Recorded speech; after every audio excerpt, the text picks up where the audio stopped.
You are watching 2 hours of Undisputed here on Fox Sports 1. As I just mentioned yesterday, near the end of a debate, I just happened to throw out to my man Shannon Sharp that, you know what, if LeBron James does win a championship this year, which would be his 4th, it's going to feel like it was tainted, like it will deserve an asterisk because obviously the season has been shortened. Shannon lost it at that moment, and we didn't really have time to finish, so I allowed my man Shannon to sleep on it last night and see if a cooler head would prevail today. So, Shannon, do you feel as strongly now as you did yesterday about no asterisk for this season if LeBron wins a championship? Hell no, it ain't going to be no asterisk. Skip, you need to stop this. You keep on trying to undermine the man's performance. Now, when Tim Duncan won his title in 1999 after an abbreviated season, nobody said anything about an asterisk. But let me tell you, I'm going to come a little even more future. Skip, did you realize LeBron's first title was a shortened season? Where's the asterisk? Now, all of a sudden, we go out west. Don't mess with the West. Oh, who the big bad West. LeBron can never do what he's doing in the East. What he's doing in the East, he could never do that in the West. Now he's in the West. We're messing with the West. As a matter of fact, we're messing over the West. Now, all of a sudden, you want to try to find a way. We're going to win the title. There's nothing you or anybody else can do about it. And we're going to leave no doubt in anyone's mind that we're the GOAT. We've been the GOAT for like the last 3 years. But all we're doing is because we don't like to use that term because we're still playing. People want us to wait till our career is over and they can evaluate it properly. But I ain't waiting that long. We the GOAT right now, and we're going to win the title this year, and we're going to repeat next year. Okay, first up, my man, Tim Duncan, the great Tim Duncan of the San Antonio Spurs. May they rest in peace, what's left of them. But Tim Duncan is now obviously a coach on that bench sitting next to Coach Popovich. Maybe he'll take over next year. I don't know. But the point is, Tim Duncan won 5 rings. He was 5-0 in NBA Finals. And remember, he would have won 6 rings if not for Ray Allen. I'm disqualifying what happened because Ray cost him that one with the greatest clutch shot I've ever seen and took LeBron off the hook. We'll get to that in just a moment. But the point was, I have never said that Tim Duncan was even in the same ballpark with Michael Jeffrey Jordan. I have never made the case that Tim was the GOAT. Obviously, Michael is the GOAT. Everybody but you and maybe a billion blind witnesses out there thinks that Jordan is the GOAT. But the point is, 5 rings with one that was tainted. I'm going to give you that because that year in 1999, they played only 50 games. Well, they did play a full playoffs at the end of it, so you got to give them that, but it was only a 50-game season. And I'm so happy you brought this up because if you didn't, I was. But LeBron's first ring is a little tainted because they didn't play the first game that year in 2012 until Christmas Day. So that was only a 66-game season.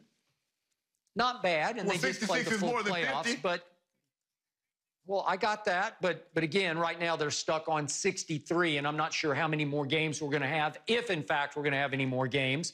But again, 66, a little more than 50, but there's a tiny asterisk there because they didn't have to fight it out, and LeBron didn't have to spend himself over 82 games. So maybe he got a little break there, but I'm not going to hold that against you. This year, I would hold against you because to me, and we don't know this, but if we do have playoffs, what if they're abbreviated?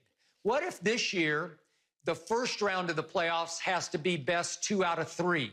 What if the subsequent rounds all the way through the finals have to be best 3 out of 5, right? 5-game series. So to me, that gives LeBron a huge break. And as I tried to explain to you yesterday, a huge break over the Clippers, who I think is their biggest threat to this year's championship run. And the Clippers got thrown together. They threw together at the trade deadline or right around it, the buyout deadline, They got Marcus Morris and then Reggie Jackson. They're both high-volume shooters, ball-dominant players, so they needed reps. They needed to be able to play out the regular season just to get to know each other, and all of a sudden, obviously, boom, it stopped cold. I don't know, would they play a few regular season games or even preseason kind of games to get ready for the playoff run? It's going to be different to the point that it's going to be tainted. And it's huge advantage to LeBron because I do think he made a great run at MVP. And I do think it took a lot out of that year 17 body.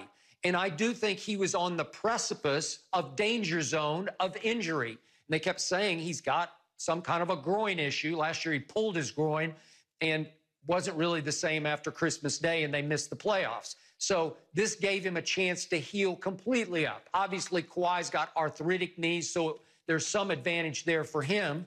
But as I told you yesterday, LeBron and AD got to play 53 games together this year, and Kawhi and Paul George only 32 games, 53 to 32. So it's already huge advantage to the Lakers.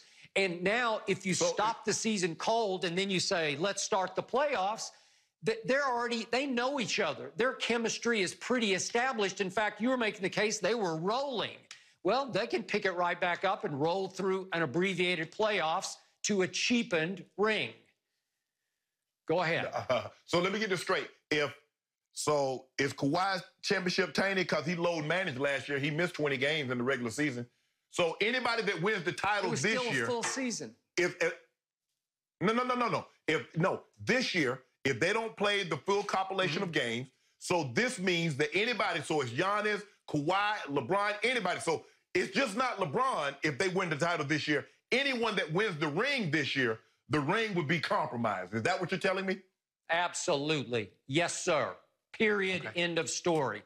It's going to be remembered as the COVID-19 title or the Corona championship. It just is. I mean, it just is. It's what we're all having to fight through now. You know it, and I know it. And again, it's starting to feel like a long shot that we're even going to get to finish. But if they do figure out a way to finish, you know and I know it's abbreviated. It has to be. I don't know how it's going to be. There could even be one-game first-round playoffs. Just do or die like the baseball. It ain't going to be no one game. This ain't no baseball. The play-in game. No. Could be. They're not going to be that. Well, it may be. We may be forced to do that. And I'm sorry, it would be just so fitting if LeBron finally won his 4th ring to move to 4 and 6 in the finals, and everybody would sit back and say, you know, it's just not the same. Way to go, LeBron, but it is the same. Sorry. Well, guess what? Everybody's that ring won't have an asterisk on it. That ring won't have an asterisk. It might. It might have to have a little white mask on it, just a little mask, because everybody's got to wear a mask right now, right? So it might have a little mask. I don't know. It's not the same, and I'm sorry. And I'm going to point this out again to all those blind witnesses. If Ray Allen doesn't hit that greatest clutch shot ever, taking LeBron off the hook, he's 2-7 in the finals. And I remind everybody in that Game 6 of the 2013 finals, LeBron had the shot to tie, the three-point shot, and he LeBricked it. And he LeBricked it so badly off back iron that it bounded long out to Chris Bosh, who then sweetly kicked it into the corner to Ray Allen, who got his feet behind the line and ripped it as clean as you can rip it to tie the score and send it to overtime. And that took LeBron off a huge hook. He would be 2-7. And man, 3-6 sounds a lot better than 2-7 to me. So congratulations. Well, we're about to be Ray Allen. We're going to win this year, and we're going to win next year. We'll be 5-6. We'll be 5-6 and 11. How about that? You'll kind of be like 4.5 and 6. This is going to count like a half this year. No. It's going to count the real deal. Real deal. Okay. All right. So enough of that. Let's get to what might be my favorite debate of the day, the all-time great barbershop debate. Who you got, Jerry Rice or Randy Moss? That is an intriguing question, and that is next here on Undisputed.